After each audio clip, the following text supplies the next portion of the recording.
Okay, hello everybody, welcome back. So this is going to be the second set of videos covering how we're going to unwrap this Pokeball here and how we are going to texture that. So just wanted to start this with a quick intro because unwrapping will be alien to most of you. You won't have done it before, so I just want to go through what that's all about. In the most simple way, we're going to be taking this 3D object and we're going to be cutting it up into different sections to make it flat, so that when we put our texture on it, the texture doesn't stretch or distort. I suppose the easiest way to think about it, and I've got this here available for you to look at, is like 3D shapes and their nets. So if you take a cube and you break it up, you've probably done this in like primary school or the early stages of high school, you get a flat net. And that's how you're going to have to look at certain shapes when you're working in 3D and you're unwrapping to get your shape to be flat so that you can apply a texture. There's many websites online that go through, you know, what flattened 3D shapes could look like, and this is not always the best way to go about it, but it can definitely get you thinking along the right lines to help you solve the problem of unwrapping. So without further ado, we'll jump into this. Okay, so back in 3ds Max. So what we're going to do first is we're going to select our Pokeball. I'm just going to hide this whole render setup, either lights. Don't worry, a file for you to render your Pokeball like that will be provided to you at the end of the project. What we're going to do is we're going to select our Pokeball. Now you'll notice I've switched to using the cylinders just because it's easier and it gives a cleaner finish. Also going to go back to standard mode there. So if I hide those cylinders, you'll see that there's just a hole in the Pokeball.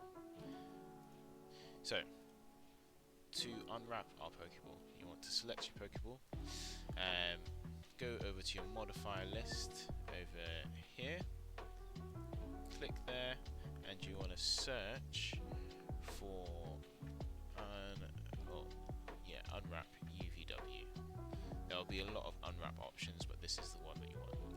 You should click it, and then your Pokeball will have a lot of green edges over there. So that green edge is just to symbolize where the mesh has been split or broken. So that's all that is, and that's all that's going on there. Right now, what we want to open up is this thing here called the UV editor. So there's a button, open UV editor. You click that and it should open up another window, which is opened up this one here. Let's make this a bit smaller. And this is where we're going to do a lot of our work. So there we go. So at the moment, we don't want to have this many splits on our Pokeball. Remember, I was speaking about flattening our 3D shape. If we have this many splits, you'll literally have a square there, you have a square there, you have a square there, and it will just be a mess, in all honesty.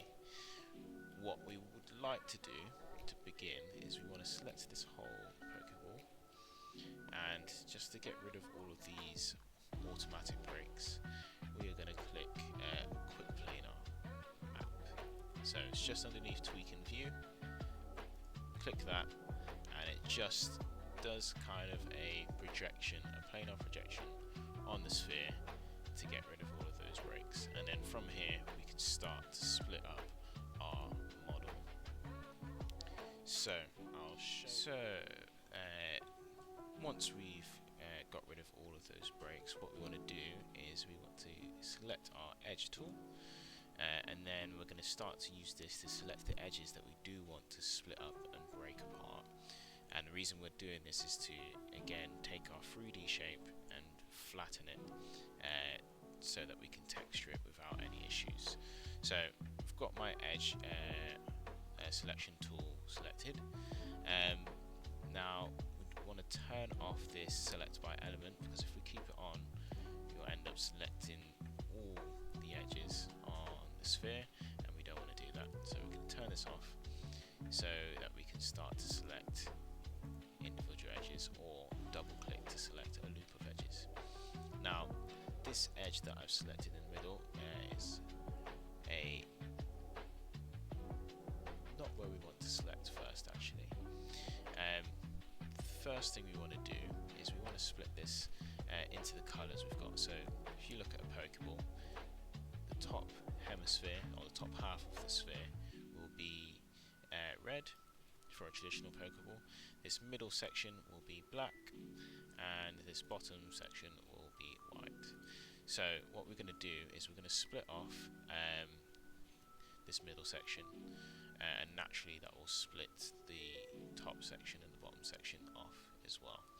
So we're going to use our edge selection tool to double click that edge there, which should go all the way around, and then we'll double click the bottom of that middle section, the edge there, and that should go all the way around, and this will be kind of our middle strip that we're going to texture black.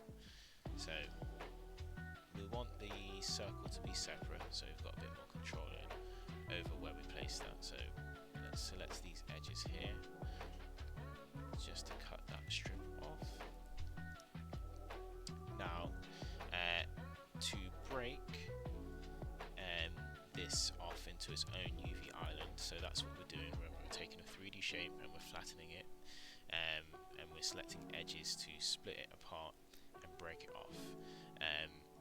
We can come into our UV editor, and there's a section called explode, and here we can click the button break, and what this is going to do is it's going to break the seams, or break the edges, and turn them green, which splits up the model. So we'll press break there.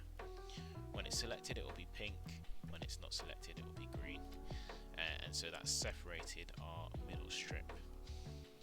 So what we're going to do next is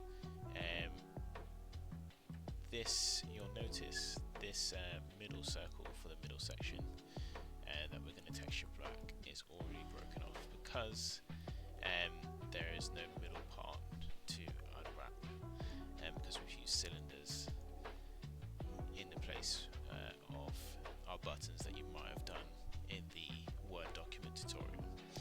So we don't need to do any more splits for this. We split it off from this middle section. We do need to split it off from the top and bottom of the sphere, so I'll show you how to do that. Make sure you've got your edge selection selected, and we can just double click here and do the same on the bottom, double click there, and then we can break again underneath the explode tab in your UVW's editor, and now that is its own separate thing.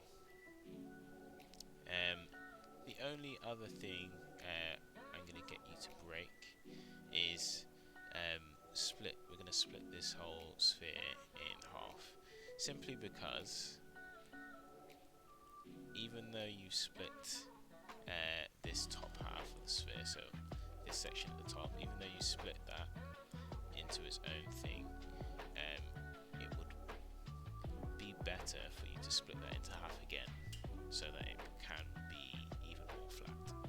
So we will get our edge tool and try and find them in the middle,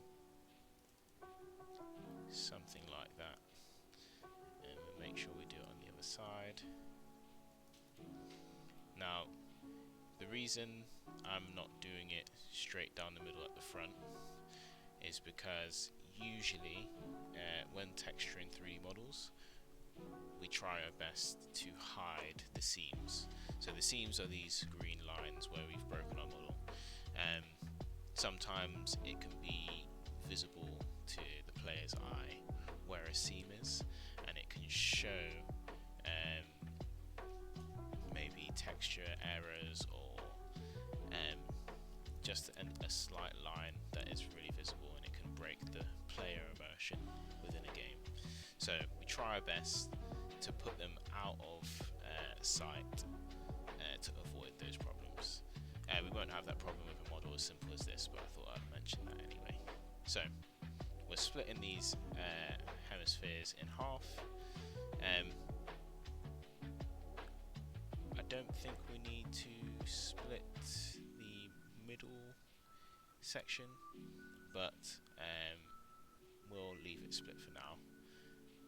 So let's break that again in our UV editor, and then what we're going to do is we're going to select the whole sphere, and we're going to do something that will kind of instantly flatten it. So before we do that, this is what your texture would look like. So I've just gone to UVW editor, I've clicked on checker pattern. You can click on the texture checker UV as well. Either or would show you that, okay, from the front you've got a decent texture spread, all the squares are the same, but as soon as you get to the side and the top, you can see where your texture, if you had one on the model, it would start to stretch and deform, and it wouldn't look good. So we've now broken the model, and we're going to try and get all of these squares to be about the same size. So select your model, and you want to go to a section called Peel. You can find it in your Unwrap modifier or in the UV editor, either or, and click on Quick Peel. And so it doesn't do a perfect job in making every square exactly the same, but it gets them around the same size, and it minimizes any distortion that you've got. So that's the first part of our unwrapping experience.